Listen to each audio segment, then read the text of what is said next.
बिस्मिल्लाहिर्रहमानिर्रहीम। अस्सलाम वालेकुम नाज़रीन, मैं हूं कंबर ज़ैदी। प्रोग्राम देख रहे हैं आप डिबेट एट 8। नाज़रीन, सैलाब ने खैबर पख्तूनख्वा में तबाही मचा दी। मुख्तलिफ इलाके ज़ेरे आब हैं। 300 से ज़ायद अफराद बताए जा रहे हैं जो लुकमाए अजल बन चुके हैं। पूरे गाँव सफ़ाए हस्ती से मिट चुके हैं। खैबर पख्तूनख्वा की हुकूमत सैलाब से तबाहकारियों का जायज़ा ले रही है, इसके साथ रिहैबिलिटेशन का काम भी जारी है, लेकिन साथ ये भी कहा जा रहा है कि वफाकी हुकूमत इनकी कोई मदद नहीं कर रही।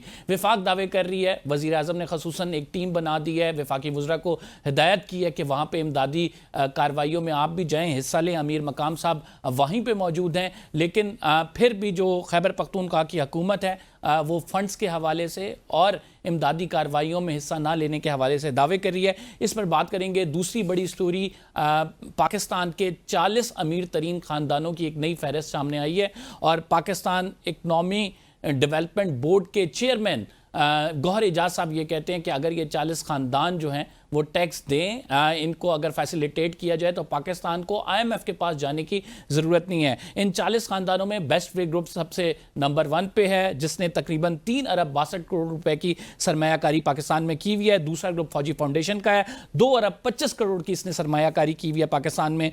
तीसरा ग्रुप टब्बा ग्रुप है, जिसने 1 अरब 88 करोड़ डॉलर्स की सरमायाकारी की हुई है। चौथे पे टोबैको ग्रुप पाकिस्तान आता है और 5वें पे इब्राहिम ग्रुप, जो कि मीर शकील रहमान साहब का है, जंग ग्रुप के ओनर हैं, उनका आता है। इन 40 ख़ानदानों के हवाले से जानेंगे क्या अगर इनको फैसिलिटेट किया जाए तो मुल्की कर्जे उतर सकते हैं, अवाम में मज़ीद रोज़गार की फराहमी यकीनी बनाई जा सकती है और IMF पे जाने की ज़रूरत नहीं पेश आएगी। हुमायूं अख्तर साहब हमें ज्वाइन करेंगे।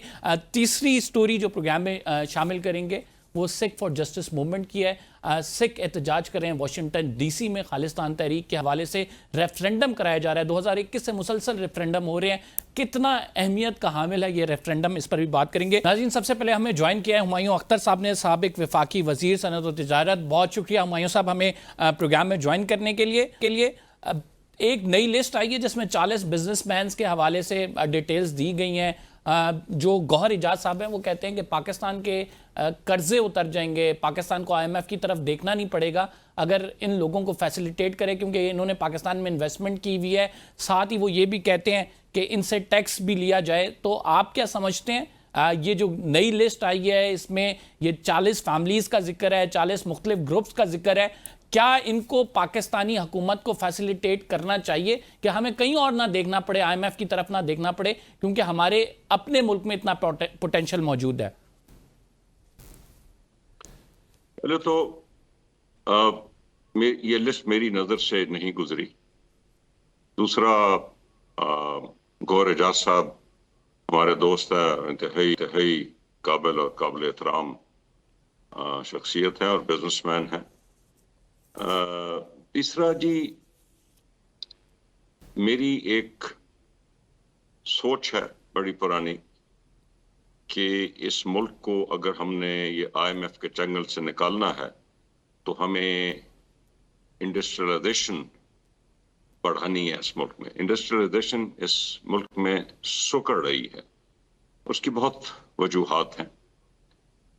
इंडस्ट्री जो है वो FPR के रेवेन्यू का सबसे बड़ा हिस्सा है, तकरीबन 70-75% टैक्स इंडस्ट्री से आता है और ज़्यादातर नौकरी पाकिस्तान की इंडस्ट्री पैदा करती, गवर्नमेंट बहुत थोड़ी 15-20% नौकरी पैदा करती है। और हमें इंडस्ट्री को बिलखसूस एक्सपोर्ट ओरिएंटेड इंडस्ट्री, ताकि हम ज़र मुबादला कमा सकें। IMF के पास हमें जाना पड़ता है रुपए की कमी की वजह से नहीं, ज़र मुबादला की कमी की वजह से। तो मैं उस हद तक तो मैं गौहर एजाज से बिल्कुल मुतफिक हूँ, लेकिन माजरत के साथ मैं खुद एक बिजनेस फैमिली से ताल्लुक़ रखता हूँ और मैंने जैसे आपको कहा कि मैंने वो लिस्ट नहीं देखी और मैं पाकिस्तान के तमाम बड़े ग्रुप्स को, बिजनेसमैन को जानता हूं, लेकिन मैं ये नहीं चाहता कि स्पेसिफिक शख्सियत या कंपनी वाइज कोई इंसेंटिव्स दिए जाए। मैं चाहता हूं कि ओवरऑल एक माहौल ठीक किया जाए और जो कि मैं समझता हूं कि प्राइम मिनिस्टर शहबाज शरीफ की सरबराही में उनकी टीम काम कर रही है और जल्द एक इंडस्ट्रियल पॉलिसी का ऐलान होने वाला है। टैरिफ रैशनलाइजेशन तो बजट में हो चुकी है, तो मैं मुंतजर हूं ये पॉलिसी जब आती है, हमारी बंद इंडस्ट्री खुलती है। डू यू थिंक हमारी सर कि शहबाज शरीफ साहब ईज ऑफ डूइंग बिजनेस के लिए कोई ऐसी पेशरफ्त करेंगे जो कि अनप्रेसिडेंटेड हो? देखिए जी, मैंने तो जैसे कहा मैं मुंतजर हूं, और उनकी टीम में बड़ा अच्छा टैलेंट है। फाइनेंस मिनिस्टर मोहम्मद औरंगजेब साहब भी ऑब्वियसली इस पूरी एक्टिविटी का हिस्सा है। तो हम अब देखते हैं, 78 साल में हमारे पास, आपको सुन के हैरानी होगी कि हमारे पास आज तक कभी एक इंडस्ट्रियल पॉलिसी नहीं आई। तो अब हम देखते हैं, जिसमें मेरी नजर में सबसे पहला कदम तो ये होना चाहिए कि जो हमारी इंडस्ट्री बंद पड़ी है आधी से ज्यादा, उसको तो हम खुलवाएं। वो तो देखिए ना, मशीनरी पाकिस्तान में मौजूद है, बिल्डिंग मौजूद है, मार्केट्स मौजूद है, लेबर मौजूद है, पहले वो खुलवाएं। फिर जो कॉस्ट ऑफ डूइंग बिजनेस है, जिसमें क्रेडिट अवेलेबिलिटी और क्रेडिट कॉस्ट और बाकी जो चीजें हैं, इनपुट्स की कॉस्ट, एनर्जी कॉस्ट, वो सब हम देखते हैं कि इस पे क्या करते हैं। मैं पुरुमीद हूं, आपके सवाल के जवाब में मैं पुरुमीद हूं कि ये जो पॉलिसी होगी, इसमें खातिर ख्वाह फर्क पड़ेगा पाकिस्तान के इंडस्ट्रियल रिवाइवल पे। सर ZTPL को प्राइवेटाइज किया जा रहा है, लेकिन जब ये मामला कमेटी में गया तो इतराज़ात भी बहुत सारे उठ गए। हम प्राइवेटाइजेशन कमेटी में देखते हैं कि मुख्तलिफ एजेंडाज आते हैं, PIA की प्राइवेटाइजेशन के हवाले से भी आपको पता है कि जो कुछ हुआ, लेकिन हम वो इम्प्लीमेंट नहीं कर पाते हैं। आप क्या समझते हैं, क्या फैक्टर्स हैं, क्यों नहीं इम्प्लीमेंट हो सकता ऐसा कुछ? देखिए, प्राइवेटाइजेशन का अमल 90 की दहाई की शुरू में प्राइम मिनिस्टर उस वक्त के नवाज शरीफ साहब ने शुरू, बहुत मैं समझता हूं कि जेन्युइन इकोनॉमिक रिफॉर्म इस मुल्क में सिर्फ 90 की दिहाई में शुरू में, जो नवाज शरीफ का पहला दौर था, उसमें आया। दूसरे दौर में तो खैर वो एटमी धमाका हो गया, सैंक्शंस वगैरह लग गई, और ये बहुत डीप रूटेड रिफॉर्म्स थे, डीरेगुलेशन, लिबरलाइजेशन, प्राइवेटाइजेशन, और बिल्कुल यही रिफॉर्म्स इंडिया ने किए थे। मनमोहन सिंह फाइनेंस मिनिस्टर होते थे, मेरी इन दिनों उनसे मुलाकात भी हुई थी, बिल्कुल यही रिफॉर्म्स थे।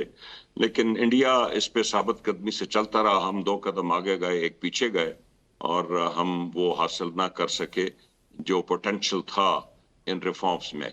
शुरू में तो बहुत प्राइवेटाइजेशन हुई है, आपने देखा बैंक प्राइवेटाइज हुए, और सीमेंट सेक्टर प्राइवेटाइज हुआ, और बहुत मैसिव प्राइवेटाइजेशन हुई। लेकिन बदकिस्मती से 2006 के बाद आखिरी जो प्राइवेटाइजेशन थी मुशर्रफ साहब के दौर की, जो PTCL की थी, उसके बाद प्राइवेटाइजेशन हम मुख्तलिफ वजूहात की बना पे नहीं कर सके। अब ये अमल कुछ शुरू हो रहा है PIA का, मुझे लग रहा है कि हमें कामयाबी होगी।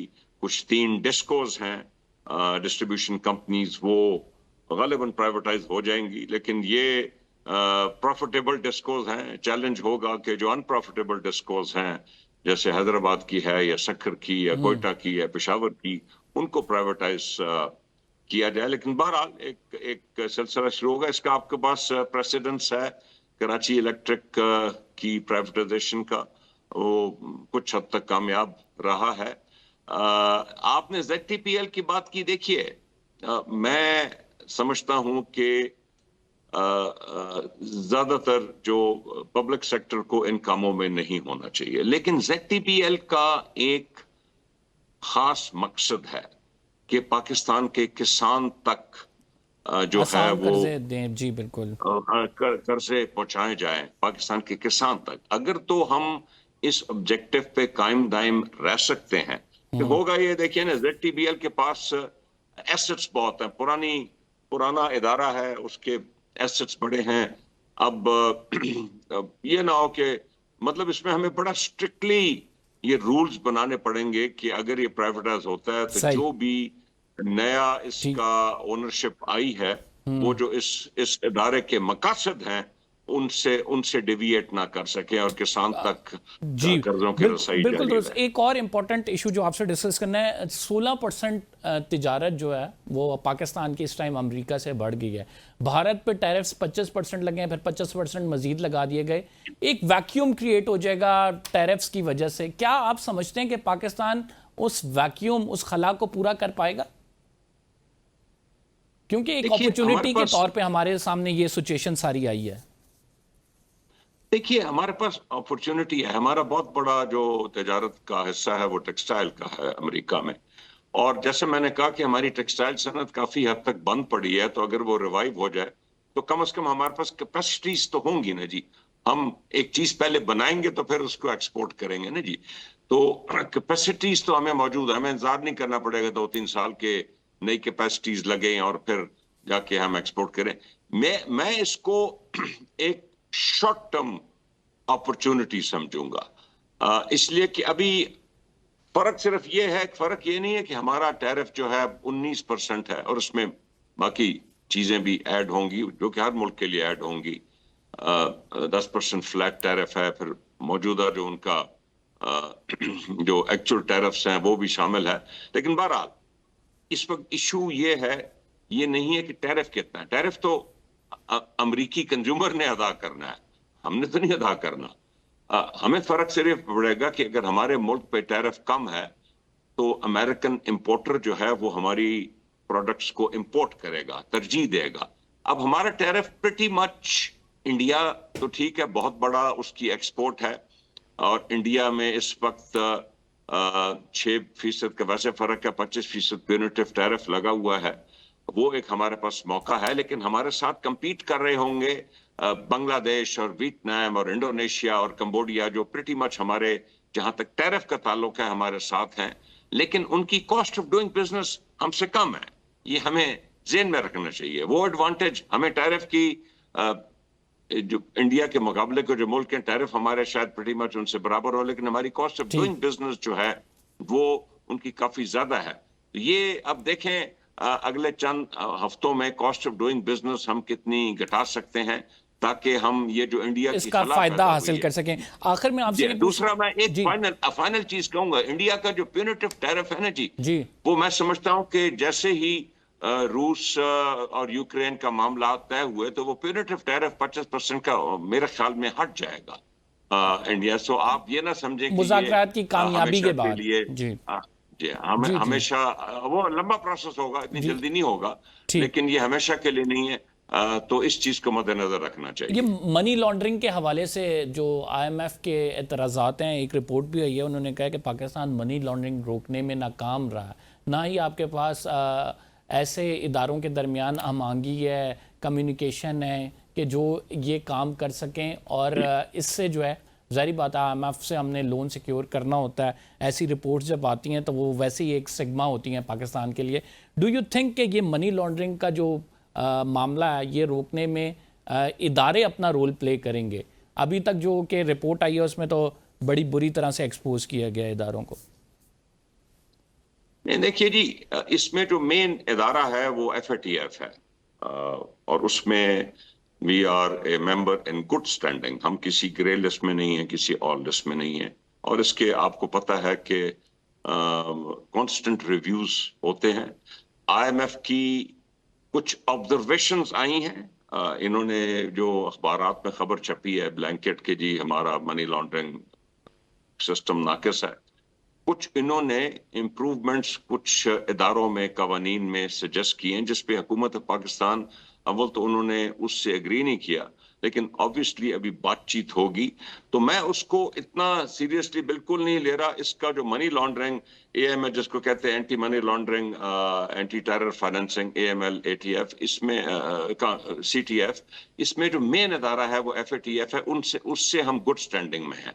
तो मैं समझता हूं कि ये इतना सीरियस मसला नहीं है, आपस में हल हो जाएगा। ठीक, बहुत शुक्रिया हुमायूं अख्तर साहब। नाज़रीन हमारे साथ मौजूद थे। We are taking a short break here, we will be right back after this short break. Khyber Pakhtunkhwa की सैलाबी सूरत हाल पे बात करेंगे, आप कहीं मत जाइएगा।